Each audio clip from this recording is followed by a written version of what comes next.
ओम शांति शांति शांति ओम।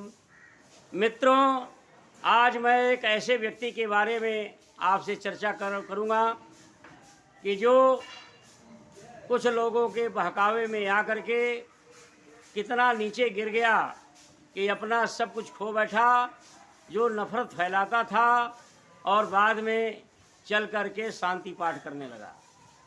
यह एक ऐसे व्यक्ति की कहानी है जो बहुत ही महत्वाकांक्षी था, लेकिन महत्वाकांक्षा के अनुसार परिश्रम नहीं करता था।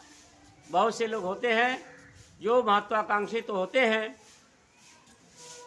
हवा के पंख लगा करके, कल्पनाओं के पंख लगाकर आकाश में उड़ना चाहते हैं, लेकिन उसके अनुरूप परिश्रम नहीं करते। तो ऐसा व्यक्ति प्राय भटक जाता है। जो महत्वाकांक्षी होता है, महत्वाकांक्षी होना अति आवश्यक है, जरूरी है। ऊंचे स्वप्न देखने चाहिए, लेकिन स्वप्न के अनुसार, ख्वाब के अनुसार परिश्रम भी करना चाहिए। और जो अपनी महत्वाकांक्षा के अनुसार परिश्रम नहीं करता है तो वह जो है भटक जाता है, पतित हो जाता है। ऐसे ही एक व्यक्ति था, बहुत ही महत्वाकांक्षी, लेकिन उसके अनुरूप परिश्रम नहीं करता था। उसकी इच्छा होती थी कि महंगी से महंगी उसके पास कार हो, अच्छा भवन हो, मान सम्मान हो, उसके बच्चे सुखी रहे, पत्नी भी खूब श्रृंगार करे, आभूषणों से लदी हो। ऐसी भावना उसकी थी, महत्वाकांक्षा थी, लेकिन उसके अनुरूप उसने पढ़ाई नहीं करी, मेहनत नहीं किया, परिश्रम नहीं किया और छोटे मोटे काम शुरू कर दिए। फिर धीरे धीरे महत्वाकांक्षा तो उसके थे ही, कुछ सांप्रदायिक राजनीतिक लोगों के संपर्क में आकर के वह बिगड़ गया। तो जो सांप्रदायिक लोग थे वह जो है धीरे धीरे उससे जो है वो अनुचित कार्य भी करवाने लगे। वह धीरे धीरे जो है एक गुंडा बन गया, माना जाना गुंडा बन गया। फिर कुछ सांप्रदायिक लोगों ने उससे जो है अपनी रोटी सेकने के लिए उसको काम पर लगा दिया, पैसे का लालच दिया और कहा कि जो है इन मोहल्लों में दंगे फसाद कराओ। वह व्यक्ति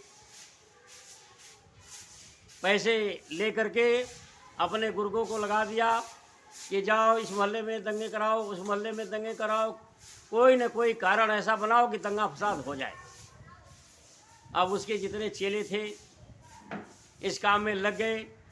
इन किन प्रकारेण उन्होंने ऐसा षड्यंत्र रचा कि मोहल्ले मोहल्ले में दंगा फैल गया। एक दिन जिस दिन दंगा फैला, आकर का उसका एक चेला कह रहा है, डॉन, मैंने इस मोहल्ले में आग लगा दी, दंगा फैल गया, मारकाट हो रही है, लोगों के घर जल रहे हैं, तमाम झोपड़ियाँ जल चुकी हैं।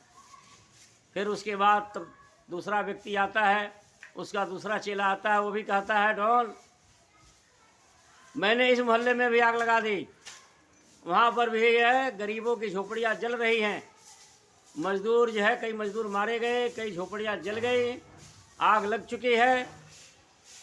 दोनों को शाबाशी देता है, इनाम देता है, कहता बहुत अच्छा बहुत अच्छा।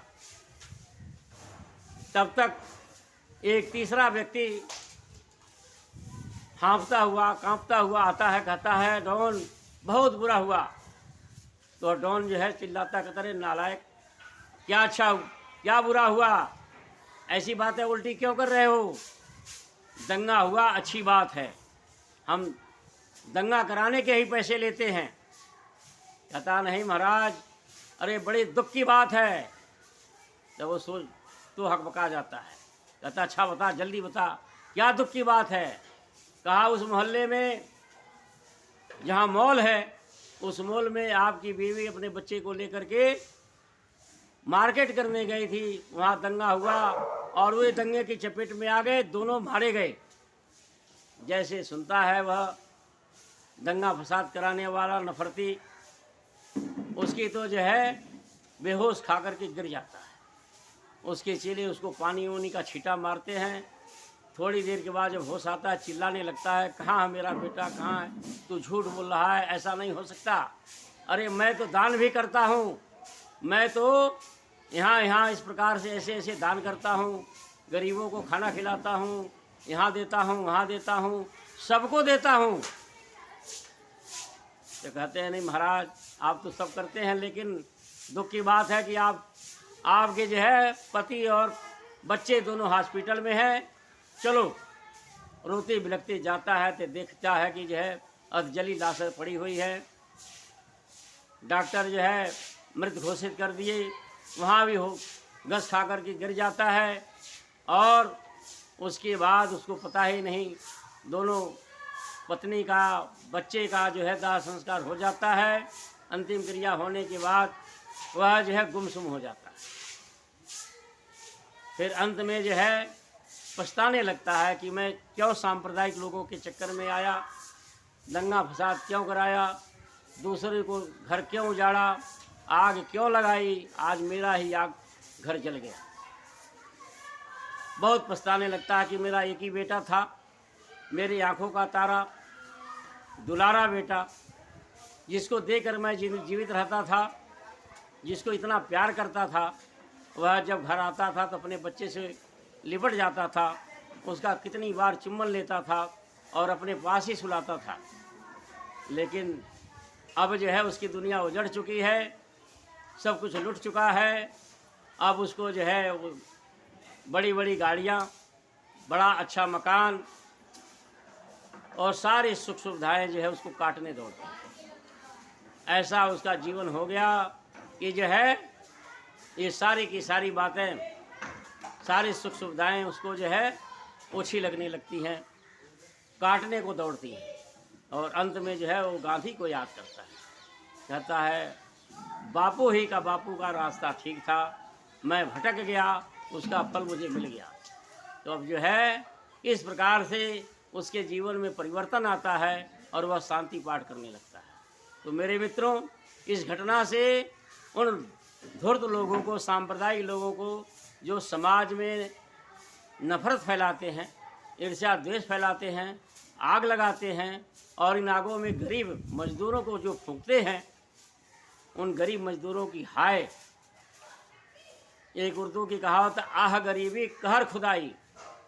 जो गरीबों का जो है आह जब निकलती है ना, तो ईश्वर का कहर जो है प्रकट हो जाता है।